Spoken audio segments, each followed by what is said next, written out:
Yep. Here we go. Yep. Very good. Yep. So I wish you a great podcast day. Have fun, guys. Hello. Thanks, mate. Bye. Bye. Bye. Thank Hello, you. everyone. Hello, one. Hello, all. How are we? We made it.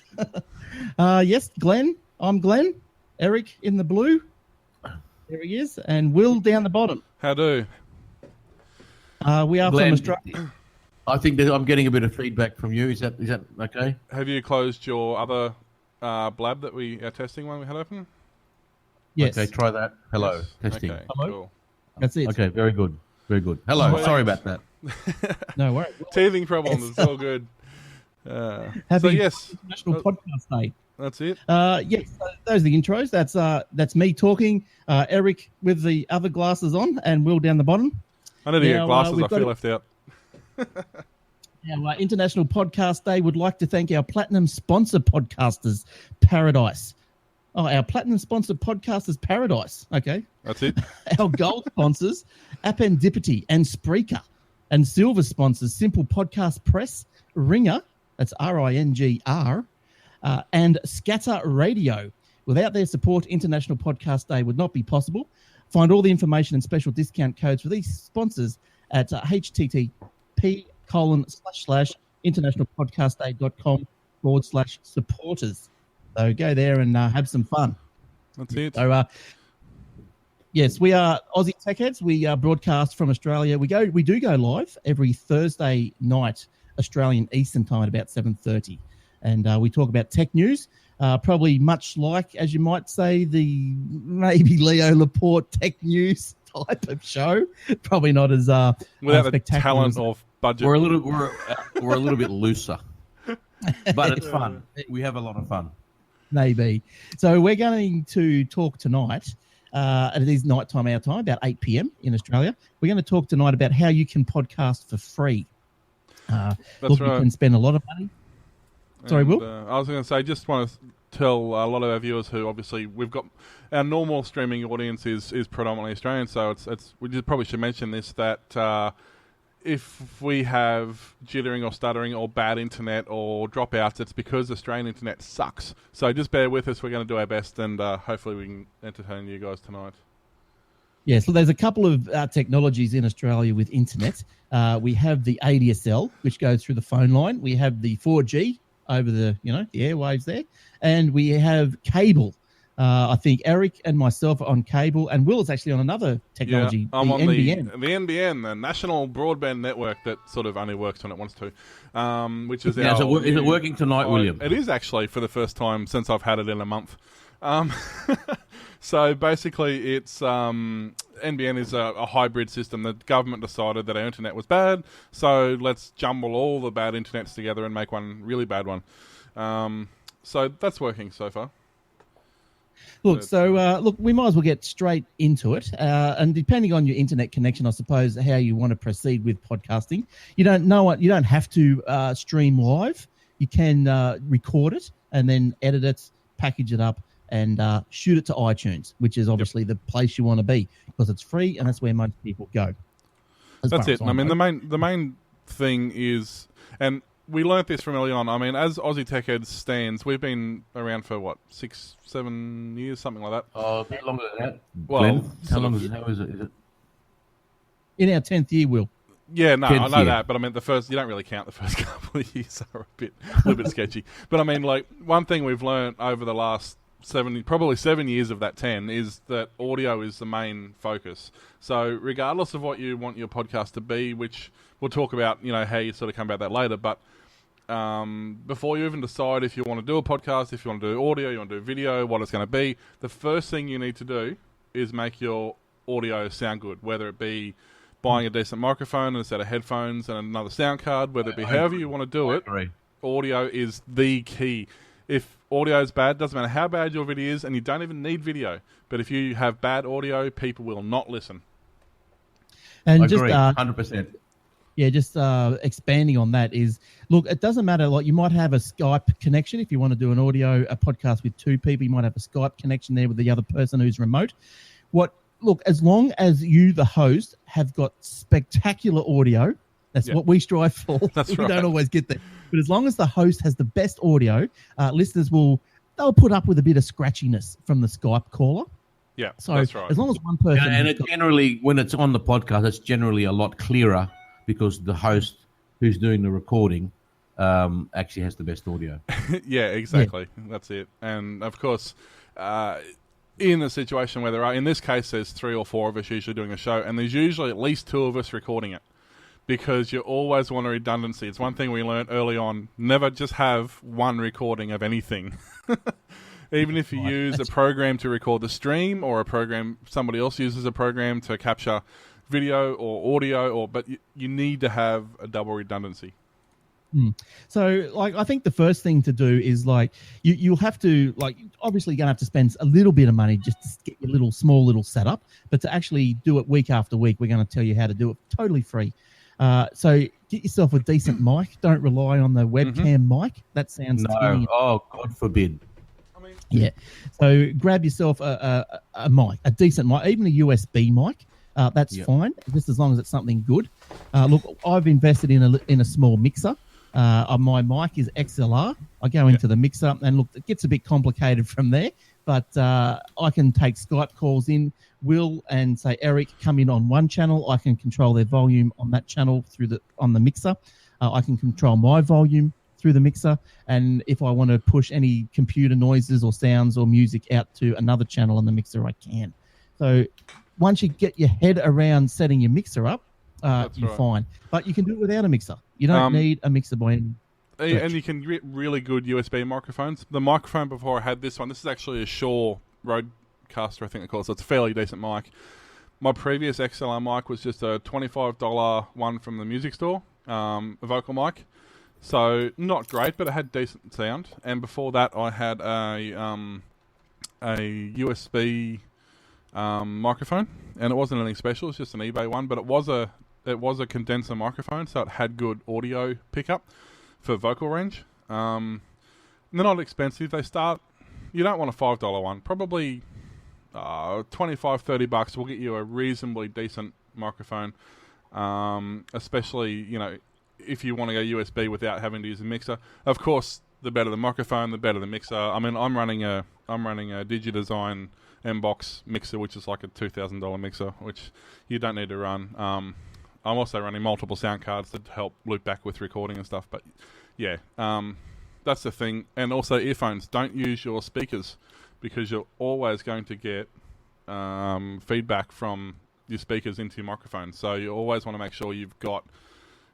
I mean, as you can see, Eric and Glenn there have the earbud style one, which is fine. I mean, nothing wrong with that. But for me, for an hour or 2 or 3 hours sitting at the computer, I can't wear them. So I wear actual... I can't remember what these are. Sennheisers, however you pronounce it. So yeah, I don't use those because they mess up my hair. Yeah, we can't have that. Now, yes, I'm also doing an Audio Technica. Now, I've got the question here, do you need an intro? How to make one? I'm presuming you mean a musical intro. Look, I think you could go to YouTube. I think they got some free YouTube music that you can use on YouTube. You just download it, use it on your podcast, and stick it in your editor, loop it around or whatever. Just do a voiceover like in the intro for mine. Look, ours is probably made by a third party, but like there's another podcast I do, the Aussie Tech Security. I just downloaded some funky music I found royalty free off YouTube Music and YouTube podcast music or whatever they call it, and just put my voice over it. That was pretty much it. Yeah, that's it. I mean, we do other podcasts, of course, do Obsidian Loft and Old Fart Geeks as well. And the intros we did for those, Warlock, actually, who can't be here tonight, he actually just whipped those up in Camtasia or something. Didn't take him too long to do. Myself, for an older podcast I did... Sorry? You can only use YouTube Music on YouTube. Yeah, I'll if have to it's read royalty up. free, but you can use normal royalty free, royalty free music, not necessarily. But just thanks, Boris. Yep. Yeah, I mean, some of the intros you can make yourself. Like, I'll quickly flick over to one here. I won't show the music because I'll go crook at me. But this is just a free Flash-based template I found. This is for an old podcast I used to do called Talkback Tech. But the only thing it let you edit was it actually let you edit the words that were going across the screen. So basically, you edited that in a cheap Flash editor and put some royalty-free music behind it, and there's an intro. So, but you can go to any site, like you get something like what's that? Apple Motion for the Apple, Eric. That's a program I think on the Apple, and you can go to third-party sites like Code Canyon, I think is that what it's called, and you can download templates like the one Will just showed, and then you just type your own text in, and then it saves it all together. It compresses it or whatever, encodes it, and then spits out a nice little intro as if you're a professional. So that's on the Apple. On the PC, what's the Adobe one? Oh, sorry, my bad. I didn't expect that to play. Sorry. But there's an Adobe product that you can get templates for as well. There's quite a few of them, yeah. Don't ask me. I don't know. I don't use any of them. What's the microphone Leo Laporte uses? That I can't remember. It starts with H. Yeah, Envato. That's right. No, that's not it. No, that's not it. Oh, that one there. What's that one he uses? And the guy that invented it or owns the company does a podcast for him still. Heil. Yeah. Is that the one? Yeah. Yep. Yeah, they're supposed to be the best of the They're best. one of Very the best expensive. quality mics, but they're a lot of money, ridiculous amounts of Very money. expensive. We're supposed to be doing cheap and free, not PR40. Yeah, PR40. The sorry. PR40. No, this is for down the track. I don't even think Right, I'm yeah. doing the track, honestly. People get better and whatnot. All right. So you sit yourself down. You got to record it. What are you going to record in? Well, I record our podcast on an Apple Mac.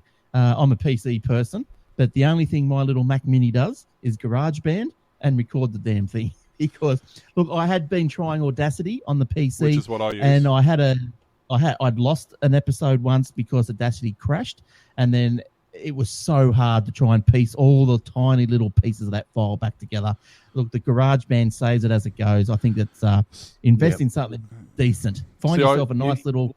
I use Audacity because if you set up GarageBand properly, and I don't know how to do it yet, you can actually have one voice on one track.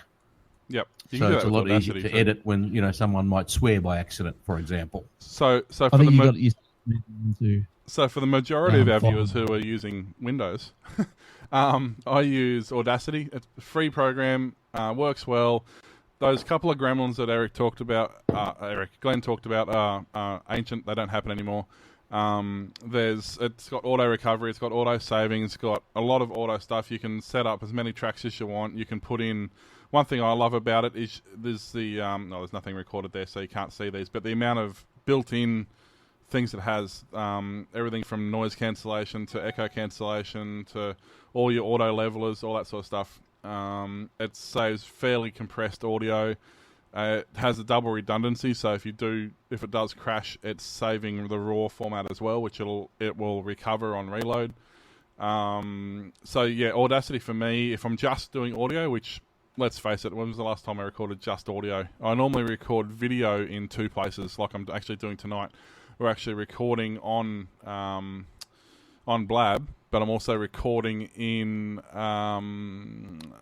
OBS, Open Broadcaster, which we'll talk about later as well. Well, just quickly, Just to let you know, Will's very good with the back end stuff. I just don't understand how he does it all, and a lot of the time, most of the time, it's all very smooth with his transitioning here between screens, which you might be able to see, to the audio recording, the sound recording. But it's being streamed from Glenn, but recorded by Glenn, but also being recorded by Will, audio and video. Plus, he does all these transitions. Got a very good setup. I don't know how he does it, and it blows my mind. so we're going to get to the video setup later, but Yeah. audio first. So look, just to finish off on the audio, unless we think of something else, is look. Oh, by the way, the this best is exactly how our podcasts in real life go. So don't be confused. This is actually, if you were listening to the show, thrown in there, it would actually be like this. I would strongly recommend you get yourself a VU meter. You can download them. There's some free ones, and look, I can even do tricky things like Will. Yes, go on. Oh yeah, sure you can. We're waiting. There we go. No, it's not back. I'm saying that just fine. All right. So if you want the address here, look, I've got a VU meter. You need it so you can tell what your level is, and you can tell what your guest level is, or any audio that's coming in the system, what the level is. Okay. So Glenn might be able to show you a static picture, but I can actually show you the meter working. Good on you, Will. There you go. Testing 1, 2, 3. www.darkwooddesigns.co.uk. Yep. Okay. Now, I'm not sure if that actually gets you right there, but then /PC2, number 2, /meters, METERS.html. Look, if you anyone got any questions after this blab, you can email me, Glenn at aussietechheads.com.au. Now, you get yourself a VU meter, and you'll see, depending on which one you get, but you want to try and hit, it'll start off like -24, -20, -16, 12, -8, and so forth, and just goes up. Let me get back to me. And what you want to try and do is hit 0 at your highest. Okay, so the highest noise you think you're going to make for your podcast, it should hit 0. So if, say, you could sit there and just go 1, 2, 3. There you go, I've peaked. So you want to just try and hit 0. Bring everyone up, okay, until your loudest point you can try and hit 0. And that basically, means theoretically when you go to mix it, everybody should be equal. Yes, hopefully. And if you're using GarageBand does a good little job of trying to equalize things, so that the GarageBand is good. That's why I got it. Blue mics are good. Yeah, look, what my mic... The microphone that you just turned off when you went to slide out of the cradle. That one. It's an Audio Technica. Yeah. There you go. Audio Technica aren't bad. I mean, the cheaper end of the mics. That's the same one I've got. Yeah, they're cheaper end, but there's nothing wrong with them. They're quite fine. I mean, they're not studio quality, but none of us have a studio. I don't have sound deadening. I don't have... admittedly, I do have a green screen, which I considered setting up, but I thought, no, I won't worry about that. But without sound deadening... Hey? What was that? Use it as a shower curtain now. Yeah. But without having sound deadening up and around, and without having the room quiet, and like I've got a fan behind me, all the things I'm doing you're not supposed to do. So you actually don't want a really high quality microphone because it will pick up all of that. Unless you've got an actual studio environment, sometimes the cheaper microphone's a little bit better.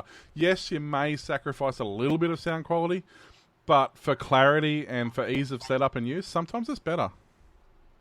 But look, if you've got, doesn't matter what type of mic, if you can push it into a mixer, your mixer's going to have a gain control.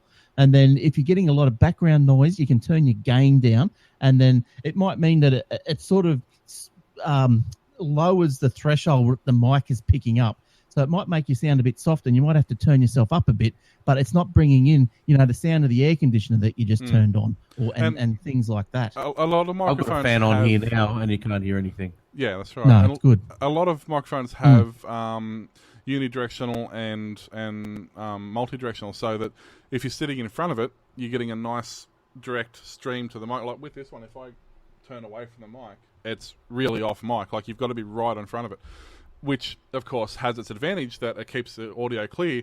The downside is if I didn't want to have that in shot, it would be very hard to turn up the gain enough without including a heap of background noise. So, correct. And also get a sock, one of those fluffy, one of those. Yeah, they're called pop filters. They take the P's and the hisses and the hisses from the S's. Yes. Because without that, you pop really badly. Yeah. Oh, great. That's now I right. can't get it back on. I should have taken off. I took off my protection. I can't get it back on. Okay, so I think that's the audio sorted. So unless anyone else has got any questions there. I think we covered. Yeah, so Will's Audacity, I'm GarageBand. I'm happy.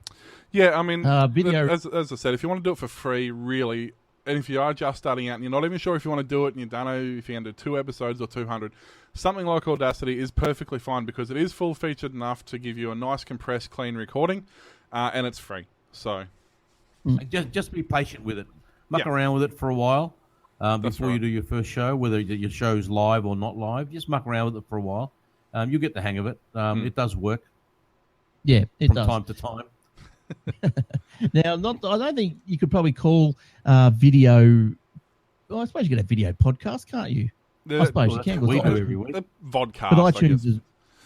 Yeah, but iTunes wraps them up and calls them podcasts. They're all video. called podcasts. And So- to be honest, I Podcast actually is hate. either audio or video. That's right. I actually hate the term podcast.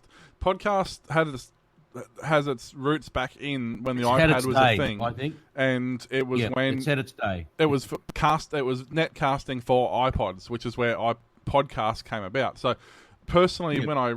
when I can, I try to call it a netcast or an audio broadcast. I just call it something a like that. broadcast. Yeah, Broadcast on the internet. It As is. simple as that. That's what it is. You're broadcasting. The podcast. All right. So to record, if you are going to do a video of it, we used to use a program called Vid Blaster, which you Well, can you- get for free. you still with can, the trial version. Yep. I think to get the free version, you got to go into the forums and look for. Will, is it like the trial version? Yeah, you got got to go to the trials, and then you got to go. It's in the forum under beta testing. I think they call it the beta version all the time that you always get. Right. Now, VidBlaster itself isn't bad. Just bear in mind that if you've got a low-end computer, it's probably not going to be suitable for you, because if you're not doing much, if you're just doing basic sort of entry-level stuff, and with one camera, maybe a Skype capture, it's fine. Once you start actually doing, and don't get me wrong, it's incredibly powerful software, but once you start doing what it's capable of doing, it's so resource hungry. I mean, it does some amazing stuff, but it's really intense. But having said that, it is free, the trial version. The only thing with the free version is you get a VidBlaster watermark in the corner of the screen, which if you're doing a podcast and you have your little logo, like we have the little Aussie Tech Heads logo, which is around logo, the reason we developed that initially was to set over the watermark. So it's not a bad little idea. There are other options, of course. We now use mainly. Sorry. Yeah, so we were using the Vid Blaster, which was great. It was good. It was back in, I think we were using it version 3. I can see it's up to version 4 now. Yep. It started to get a bit resource hungry, and you needed a really good computer to start I actually running downloaded the trial the other day, and it hasn't got any less resource intensive. it. Right. So yeah. now we've switched over to Wirecast. Now that's available on the Mac and the PC. Look, it's not free. It does cost a little bit of money. It does. But look, it's if you're looking for free, have a look at the Vid Blaster. If you're looking for something a little bit better, that's what we're using now is Wirecast, and it's pretty good. It does most of the stuff. Switch. It does the switches, transactions, does transitions, does everything you really want to do. It's, as I said, it's not free. So this is later on once you get more sort of established, because it's not cheap. It's really not. It's about 600 US, I think it is. Yeah, you don't. And the thing is, though, there are other options. And Wirecast, generally, for 95% of the stuff we're doing, with the amount of screen captures we're doing, the screen caps, the Skype captures, the split screening, the video overlays, the lower thirds, all that, the green screens, it does it all with fairly low resource. Like, it doesn't use a lot of system resources. So it's good for that. The problem is that, of course, as we've said, it's not free. So the one thing I mainly switched to now, there's a couple of free versions which are really good that we do actually use. One of them is, as you can see there, one of them is actually Open Broadcaster, which I'm actually currently using to record this stream, as you can tell by the picture there. And it's free, and it does green screens, it does lower thirds, it does overlays, it does all that sort of stuff. It has no problems doing any of that. It's really lightweight, it's really fast, it compresses very well. It's great for streaming because you get almost no loss. It just handles it really well. What was it called again? OBS, Open Broadcaster software. Yep. There's a lot of add-ons and plugins, updates, things you can do with it. There's actually things for when you're streaming to twitch.tv, for example. There's actually plugins that run lower thirds, so the chat room actually will display on that. So it's actually really good two-way sort of, it engages people as well because it has a display and stuff there. and it's free, which is really good. There's another one called XSplit, which I thought I had on my computer, but it turns out I actually don't. But XSplit's another one. It is free for some things, and other things you've got to pay for. So just check that out and see what's there that may or may want to do. But yeah, if you're just recording you on your webcam and either a friend on another webcam or a Skype capture, something like that, something like OBS is fantastic. Fairly lightweight, so OBS will capture a Skype call with a host and have a couple of screen captures quite happily on a Intel Duo without a problem. So it's fairly lightweight. So it's a really good starting point. It also has audio filtering and has a few other bits and really niche little things that you actually don't see in a lot of other software. It actually has built in. So yeah, so that would be my recommendation to start if you're on PC. Now, What about Mac, Will? What about Mac? I would recommend you burn them in a bonfire and never set foot in the same house as a Mac. But that's just me. I mean, I'm open either way to opinion on Now, that. give me your impartial view. No, honestly, and this is what I've always said to people. Back 10 years ago, if you wanted to do video editing, photo editing, audio editing, there was nothing better on the market than a Mac. That was the top of the range. Like, you had to have a Mac if you were doing that professionally. You didn't have a choice. These days, honestly, it's 6 to 1, half dozen the other these days. Okay, so you've got your audio, maybe you've got your video, you've recorded your show.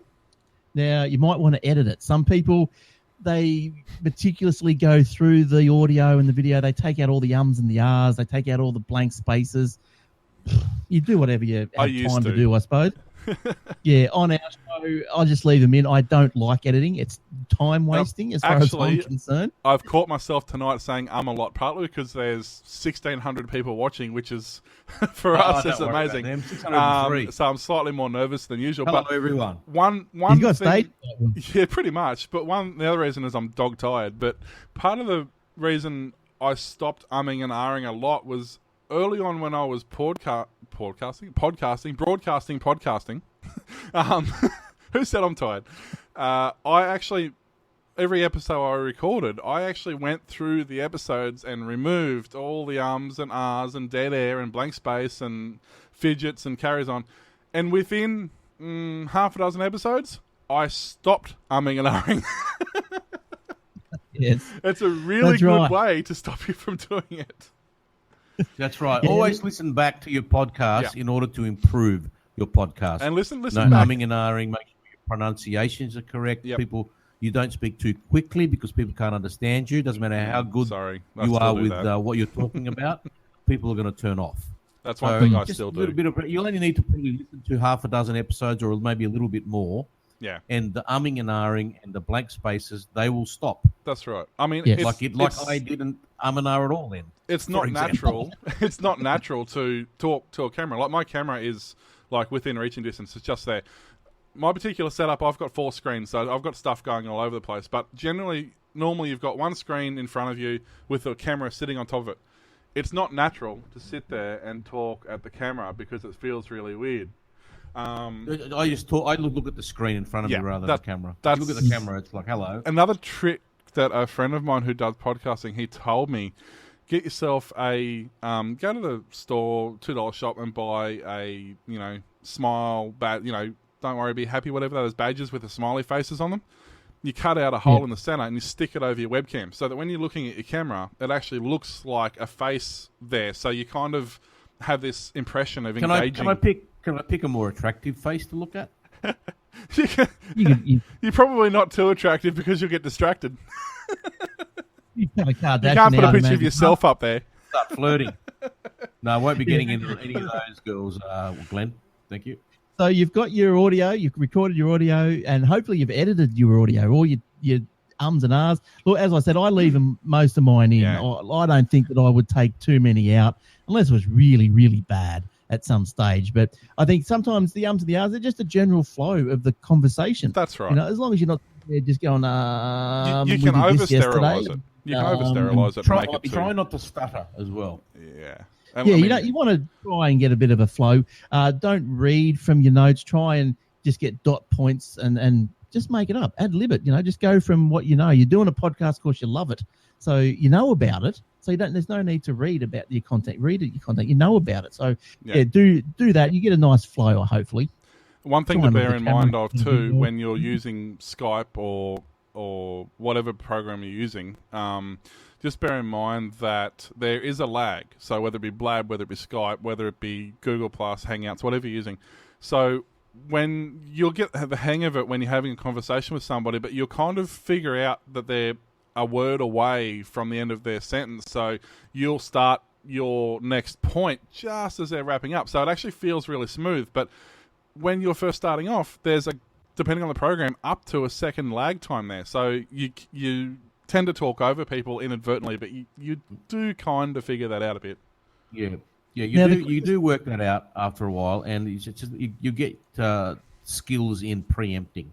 Yeah, that's right. So you've got the guts of your podcast. You got the main part, right? You got your hellos and hello to goodbye. So you got the guts of your podcast. The intro, the outro.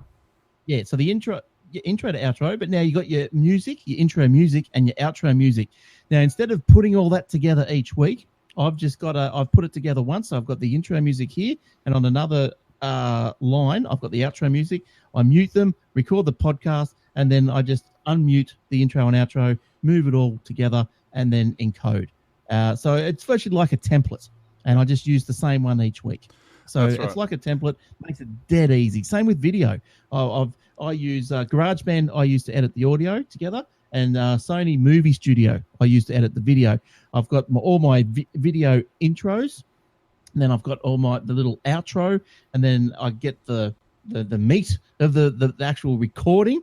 I put it in, I cut it to the hello, goodbye, and then just merge it all together and then encode. But it saves a lot of time to make yourself a template rather than pull in all the bits and pieces that go to make up your intro and outro music each week. Whereas when I was doing the podcast that I do, and Warlock's got a slightly different approach again, but when I do my podcast, I do it on the fly. So I actually play the intro, we start talking, I play the news break music, I play the other music in between, and then I play the exit as we start wrapping up. So mine's actually done on the fly, which eliminates editing. The downside is you've got to make sure you get it right. Otherwise, you've got yourself more editing. Whereas Warlock, who can't join us tonight, unfortunately, but he actually does it slightly different. Things like the intro and the exit we do in post, but all the videos we play during the show, all the music we have, all the updates, everything like that is actually done as we're recording. So you hear the background music, all that sort of stuff. That's all actually done live. That's not done in post. And if you're doing the video, you've got all your lower thirds. If you're going to use them, you've got them in your template too. You just move them around to when the person first comes on, and when you encode it, it's sweet. It takes no time at all. If you're wondering what a lower third is, a lower third, see if you look on the Blab screen there, you can actually see where it's got our name and Twitter handle. Yes, that's not low in the screen, but that's actually a higher third. Yeah, that's actually called a lower third. So on the bottom of the screen. Basically, it's usually a PNG file or something like that with a clear background, so that no matter where you put it over the screen, it will only show that part of the thing. It's usually a full screen overlay that you actually put the video onto. Speaking of video editing too, quickly, honestly, still to this day, one of the best, easiest to use, not the most compact, not the most streamlined, but Windows Movie Maker.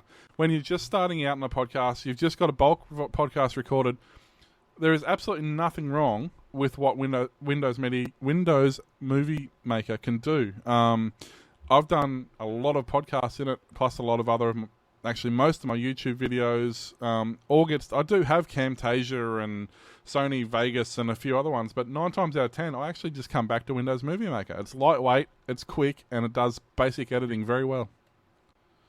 Now, it's free. I suppose you could use iMovie if you're on the Mac, but that's probably similar to Windows Movie Maker. If you don't have it on your machine, it's part of the Windows Live set of software. So if you go try and install your Windows Live stuff, it'll say, what do you want to install? You just tick Movie Maker, and while you're there, you might tick... Now, Glenn, tell me, Windows Live, is that available for people running Windows 10?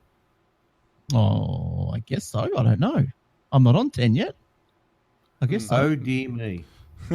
What? I thought you were already on 10. No, not on my main machine. On the laptop, I am. Okay. Okay. So you've recorded everything. You've put your intro music, your outro music together. So you've got your nice little podcast. You've encoded it. You got your nice little MP3 formatted audio, which MP3 is probably what you want. Look, at iTunes, you can go into other formats that you can have pictures through your podcast, but I'll leave that for another conversation. Just do an MP3, export it as an MP3. It's probably playable on most at least of the devices 128. Yeah, you want to do it encoded at least 128 kilobits a second. And hey, look, most of us are on broadband. Go for gold. Make it stereo. Yeah. You know, it might take a little bit more. Make DVD quality, bit more room. Look, if you're going to an audience that may be bandwidth challenged, that means they don't have enough bandwidth, or a lot of subscribers or whatever on low bandwidth, which means very slow internet. You could probably then turn it to mono. You could probably pull it back to a 96 kilobits a second, but you start pulling it back. FM radio quality. We actually have two for Old Fart Geeks, I think it is, or Obsidian Loft. I can't remember. And don't forget, go to obsidianloft.com and go to oldfartgeeks.com and check out our other podcasts as well. Hey, I had to do it. 1,600 people, why not? But don't forget that if you can run multiple qualities. So we actually, I believe it's Old Fart Geeks, we actually have a 96 mono and 256 stereo, I think, are our two. And the same with video. We have a standard 720 HD video for the computer, and we have a small, I think it's 240 or 360 for the mobile devices as well. Look, I don't go to that much trouble. I just do 128 MP3, 128 kilobit that's MP3. Right. Yep. That would be mainly what you're doing. An hour comes out to about 60 meg. With the video, I'll do two. I'll do a 720 for YouTube, and I'll just do a little 320 for iPhones devices. Yeah. Okay, so you got all that done. What do you do with your file? Okay, so you want to tag it, because in iTunes, everything's about the tags. Mm-hmm. So you tag it, which means that when it comes up on someone's player, you've got a bit of cover art, which you've got to make up. And if you're going into iTunes, your cover art has to be 1400 by 1400 pixels. Okay, you'll find that out when you try and submit your podcast. If it's not that, it won't take it. So you've got to make your podcast a cover art 1400 by 1400, and you tag what episode it is. You tag the author. You tag what's inside, what you're talking about, descriptions. Or synopsis. That's right. So how do you get that into your file? Because it's actually written into the MP3. So there's a good little program on the PC. It's called MP3 Tag, I think it's called. Yep, how easy is that? It is MP3 Tag. That's exactly what it is. Now, if I can get a screenshot of this, you can actually do it the old-fashioned way as well. You can actually right-click on it, go into metadata, and manually enter the stuff, which if you're only doing one podcast a month, okay, you can do that. However, MP3 Tag lets you basically set up a batch file. So pretty much that's your screen there. And you've got a list of your podcasts. You click the one you want, and then you got all you enter your data over there on the left-hand side, including your cover art. You push save, and that data actually gets written into your MP3 file. And you can do that for audio and video. So video, I push out, I encode at MP4. And so I push out an MP4. This MP3 tag will read the MP4's files, and you can do the same thing. So when someone plays it on an iPhone or another device that does video or audio, they get your nice little picture, and they get your nice little summaries and all that sort of stuff. Just, it makes it look a bit professional. I like to keep it all the same each week. So the title in the same format. I'll just go 00 or 0010 underscore name of the podcast underscore date dot whatever MP3. So you'll work it out. It's pretty easy.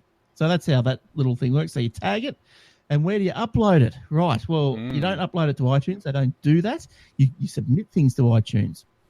So you get your little file, and if you want to upload it for somewhere for free, you can upload it to archive.org. There's a lot of other places out there that charge to host your podcast and all that sort of stuff. If you don't want to worry about that, they offer some nice little bells and whistles and some features, which you might find handy, and you might be able to get something hosted to host your shows for about $10 a month. But you go to archive.org, and you will be able to, I'll get a screenshot of that for you.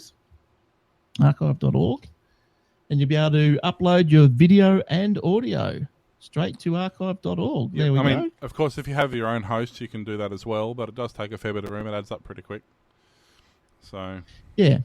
And look, archive.org, that will split it. It does encode it into different formats, but don't worry about that. You just grab the one you want. This is the video one.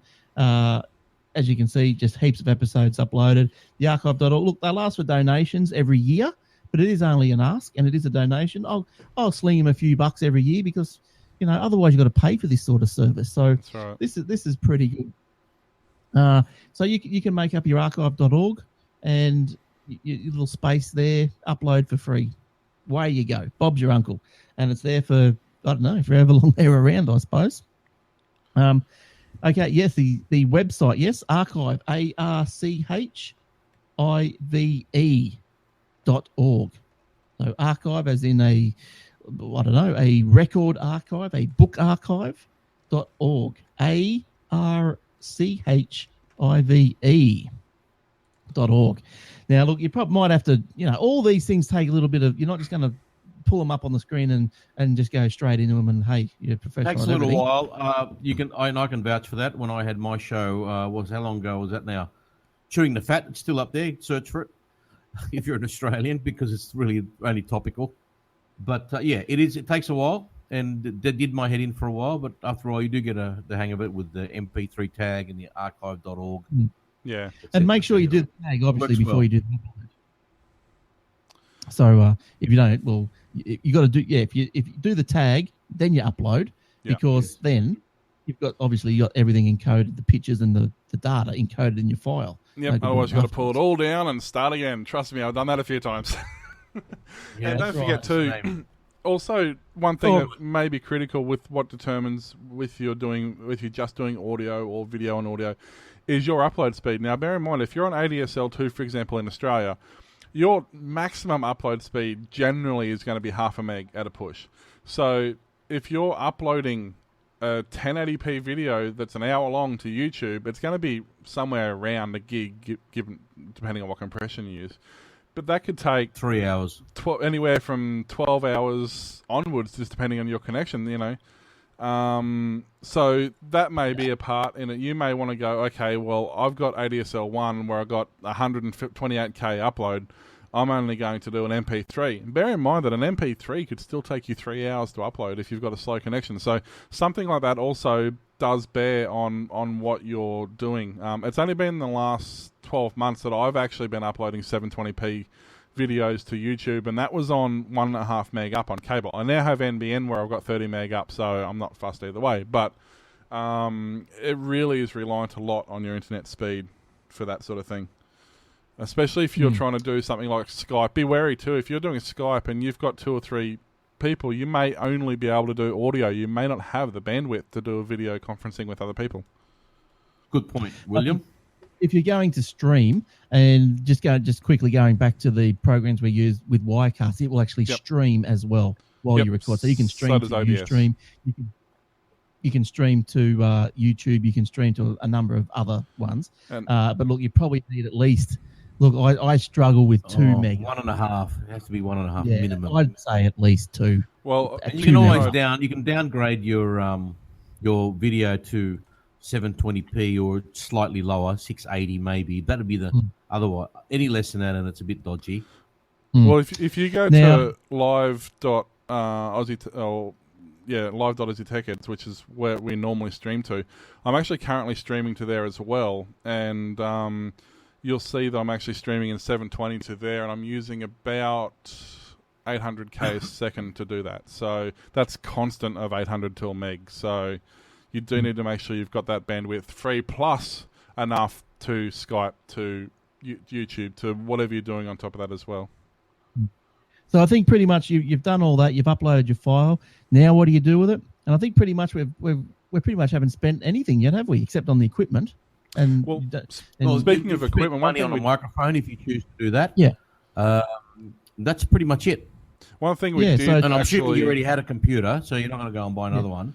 One thing we did actually forget to mention was cameras. If you are doing a video, stay away from the cheap, nasty webcams. There are some decent webcams. I'm currently using the what am I currently using? The new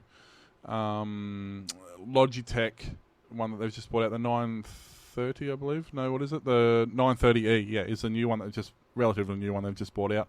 It's still an expensive camera, still around $150. Prior to that, I was using the C310, which is actually still a true 720 webcam. Has a decent field of view. Although this one has better. Not that it matters on Blab because it makes everything square anyway. But things like that do make a difference. Try to avoid laptop built-in webcams, things like that, because they're not great.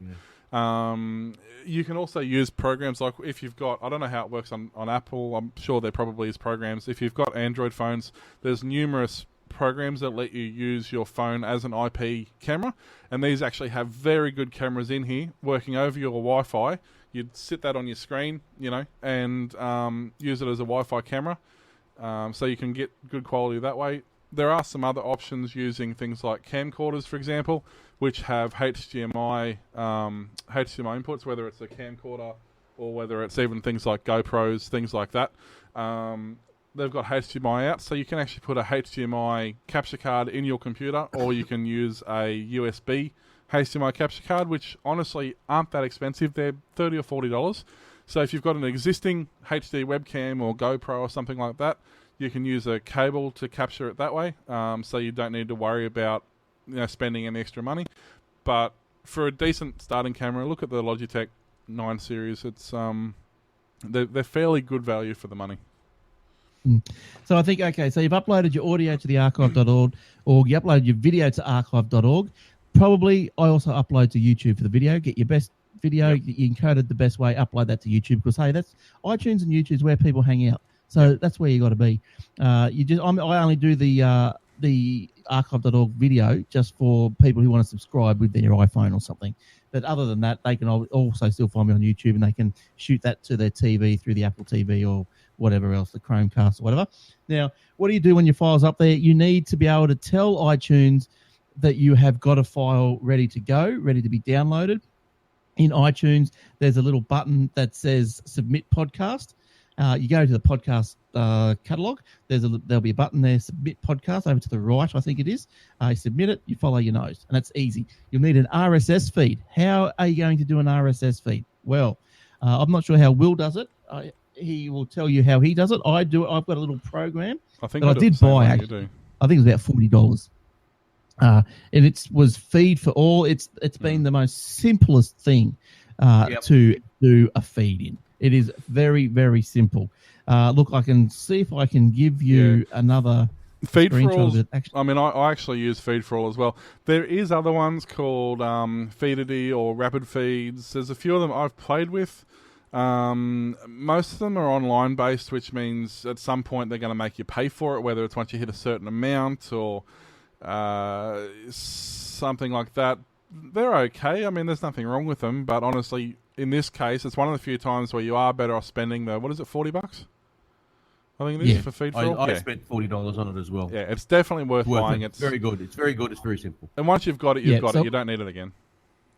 That's right. Once you do your first one, you pimp it out the way you want to do it with all your descriptions and your copyrights and whatever. You just bung each episode in as you go. Like, as you can see, these are all my episodes here or our episodes there. When you get to a new one, I push new and I just put in blah, blah, and that's it. And then blah, blah for the iTunes, because iTunes data is separate to the RSS feed because iTunes reads different stuff. So you've got to have iTunes pretty much on song, because otherwise iTunes will reject it. So look, you need to muck around with this sort of stuff, but you can't code an RSS feeder yourself every week. An RSS feed every week yourself. No, it'll blow your mind. Crazy. Yeah, it'll blow your mind. There is a book out there you can buy called Podcasting for Dummies. It's very simple. It tells you about simple mixers, inexpensive microphones, reasonable cameras, how to do an RSS feed. It's your usual thickness, 1 inch thick or 2 centimeters in metric. It's a good start. Yeah. So an RSS feed, if I can give you a a look at one. So an RSS feed tells the say you call the iTunes where to find your content. So iTunes, I put in my RSS feed. You might look, where could you put your RSS feed? You need to upload that somewhere as well. You need some web hostings. Yeah, that's probably, how would you do that for free, Will? There are some free, like 10, 20 meg web hosts that you can just get a small bit of room on. Worst case scenario, you're going to pay like $1 a month for a dedicated web host to do that. So the RSS feed is a small little file that has to sit on the internet somewhere. So as long as you can get it somewhere. I actually did figure out a way when I was doing my Android show. I actually did figure out a way to get it to work through archive.org. It was a little flaky because you had to upload it and download it every time, but it worked. It ended up working. It even pulled the RSS feeds from YouTube, which people tell you can't do, but there is actually a way to do that, and that's a whole nother episode, that one. Yeah. Free RSS builder is another one. Thank you. So you do your feed and it'll spit out a little XML file. That little XML file has to sit on the internet somewhere in some hosting space. Look, hopefully, you think, okay, you're going to get it right into it and you've got a web page. Well, then your web page sits somewhere. And so you just upload that little XML file, the RSS feed, up to your web host somewhere. That's right. As long as it's up there somewhere where you can direct iTunes and just tell it where it is. And then, of course, you get your RSS. You're right. Sorry? No, you're right. Yeah, so you get your RSS feed. That's it. You give it to iTunes. And away you go. And then you wait anywhere between 2 hours and a week before iTunes does something with it. Yes. So it's not that long. You get an email saying that it's been submitted and it's under review, and then you'll get an email in the next day or so saying, yeah, it's been approved, and then wait a couple of hours, and then it's searchable up in iTunes. One thing, too, with YouTube is just to remember... I was going to say, sorry, just quickly with YouTube, remember you need to sign up for a producer account, which has multiple benefits, but it really is, you got to jump through a few hoops to do it, but it does make your life easier in the long run. Now, look, I don't know if, there's a lot of information, I suppose, if you're just starting off, it's going to, smash you. Well, but, we'll put this, we'll put this episode up on our Aussie Tech Heads YouTube channel because I've actually recorded this as an episode. So if there's anything you missed and you want to go back and find it, you can just go to either YouTube. We'll put the link up on the thingo there. Yeah. Yeah. Okay. So also now, look, if you think, okay, well, how do I know how many people are downloading it? Well, that is, you can look at the archive.org. That'll have a little counter there. But look, you're really not really sure, because you start to amass a few episodes. You're not sure who's downloading or what's happening. You can use a thing called feedburner.com. It's from Google. Well, it is now. So it's from, Google Feedburner. So if you do Google Feedburner and follow your nose with that one, what that does is it'll give you another XML file, so to speak, that you send to iTunes. It refers obviously back to your original, so it knows where to get the content. But as people click on the Feedburner XML file, it counts how many times things are being downloaded. And it gives you nice little stats at the end of the day. That's one way to do it, and which I would suggest for something like Feedburner. Look, I've probably found it's probably not the most accurate, I think, in the world. But it's it's better than nothing. It always, it was never super accurate, but it always seemed to work at the end of the day. It sort of just did what it was supposed to do. Well, it's good. What's the other look? Going into iTunes, how do you get up the iTunes poll? Regular podcasting, once a week, probably at least. If you can encourage people to leave reviews, good and bad. That's a good way of doing it. You'll see when you release a show, you'll get a spike in your numbers or in the ranking maybe, or hopefully you get a spike. You'll go up a bit. Then as the week goes on, you'll just come back down a bit because apparently iTunes just likes new content. But you've just got to be in iTunes. another way to help too is to get yourself promoted. Is to email people, whether it's other podcasters or whatever, and say, hey, do you want to have a chat? And can I be on your show or things like that? For example, we have Aussie Tech Radio, so all Australian tech podcasts, we sort of bundle them all together and throw them on Aussie Tech Radio, and they're going to get. You might specifically go there to listen to one show, but you're going to hear another one. You go, oh, I'll listen to that. So cross promotion's a very strong tool as well, especially when you're starting out. If you've got something good, Yeah, look, that's another beast. That's probably a topic for another day as well. We're running out of time, so yeah, is like it's a shoutcast. You might have to go and Google that. We're running out of time, but it's a shoutcast. It's radio stream, 24/7 radio stream of rotating through our different shows. That's right. I grab a whole hunk of shows from Australia and New Zealand, and I put them all back to back, and then this shoutcast just plays them all in a round robin, just keeps going round and round 24/7, and I just push up new shows.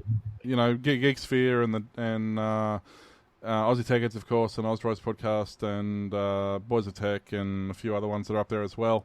Also, I'm fortunate enough. I'm part of half a dozen different podcasts. This one, Aussie Tech Head's been my main one. I also do ObsidianLoft.com, which was pure Minecraft. We're now evolving into general gaming, and also Old Fart Geeks, which is basically retro tech, and people are really starting to. But that's actually doing really well. We're getting a lot of hits on that. So. It can snowball is what I'm saying of, and in Australia, I know we're running out of time quickly, but in Australia, one thing you need to be wary of, there's basically, it's almost impossible. Some people manage to do it, but it's basically impossible to make a living on podcasting. You do podcasting because you enjoy doing it. You don't do it because you want to make money. It doesn't work that way. You find something you enjoy doing, you're passionate about, and you want to tell people about, and then you do it. And then if you happen to make money, that's a bonus. Yeah, I think if you've got a nice little niche and you really want to go down the monetization path, you can. It just depends on what you want to do. What you want to do. That's but right. Look, if anyone's got any questions, type them in before the next show or the next show, I guess you call it a show, the next Blab people start. What we'll do too is we'll probably, because we've actually got Aussie Tech Heads tomorrow night, so what we might actually do, if we do get any Twitter requests or email requests between now and tomorrow night, we may touch on some on tomorrow night's show as well. Yeah, for sure. All right, so we'll just wait for the next one. What else can we tell you while we're waiting for the... I don't even know who we're waiting for. Colin, does he come in? Yep, the podcast host is his email address. There he is. Colin there he goes. Speak of the devil. I wonder if Colin's in. There we go. Colin, Mr. Gray. Hello, that's all can you hear me okay? There we go. Yo, man, how Nice you doing? setup. Excellent. Yeah, very well, thanks. How about you guys? Not too bad. Good. I want to watch you. I want to know what you're talking about. Yeah, we're just going to stay here for the whole show, if that's right. All right, guys. So don't forget to check us out. I was watching the end of yours. I was enjoying your content there. It was really nice. Yeah, it was good stuff. Well, you have to go back to YouTube and check us out on YouTube at youtube.com/Aussie Tech Heads, and that way you can see the rest of the show. We're in Dundee right now, and I'm joined by a few guests. There's a few of us here in the studio. Sweet. We've got Matthew over there Dundee. as well. So now that would be where? That is Scotland. Scotland. So just about an hour north of Edinburgh. Oh, okay, very good. Probably just the accent, but geez, you sound like David Tennant. Oh, right, really? Isn't David Tennant English? No, he's not, is he? He's Scottish. No, he's Scottish. No, you're right, actually, yeah. Well, there goes your geek cred before you start the show. If you're right to go, I think we just bow We'll out. hand you over. No worries. Thanks for watching, guys. Control, then that's all I need, yeah. Oh, yes, I can give you... Probably someone give you that? I'm not... Yeah, probably. I'm sure it is, You can do it. I think you figured it. Yeah, I think we're all good. Yeah, go for it. Okay, so fire away. Thanks. All right. See you later. Thanks guys. guys. See ya. Talk to you later. Bye. Bye.